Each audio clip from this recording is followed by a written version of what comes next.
Welcome back to another ReachMail tutorial. Today we're exploring how to use a ReachMail relay account. A relay account is designed for sending messages one at a time.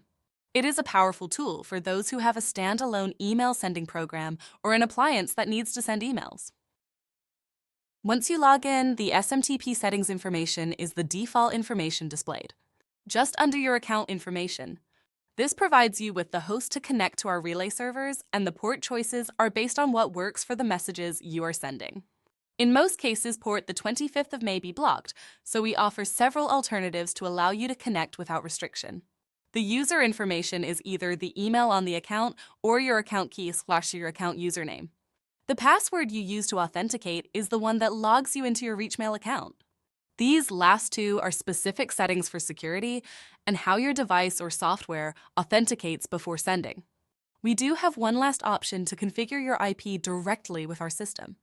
This authenticates your IP to be used without the user and password information in your appliance settings. This is usually on older appliances that do not offer authentication when connecting. This is the least secure option for your traffic. For your relay account, you are able to have multiple IPs or multiple usernames to help understand your traffic. The other option for our relay account is to connect via API. The information to log in and use our API can be found in this tab. You will start by creating a token within your account and reviewing the documentation. We also have code samples for several more popular coding languages. You can find these account settings on your relay account. Your account settings are the gear icon in the top right of your dashboard near the Sign Out and Help buttons. To enable open and click tracking on your messages, you will need to turn this feature on as the default is off.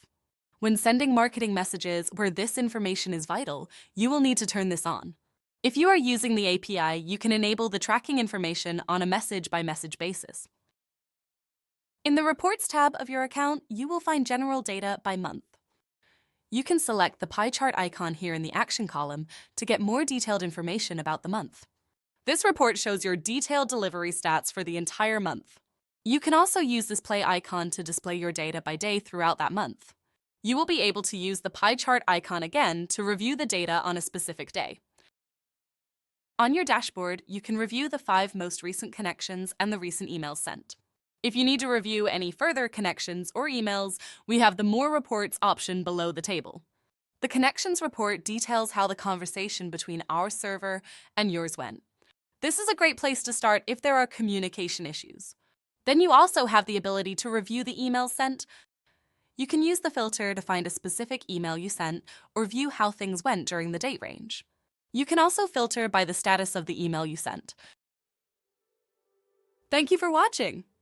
Your relay account will now begin sending one-at-a-time emails when you connect. Thank you for choosing ReachMail.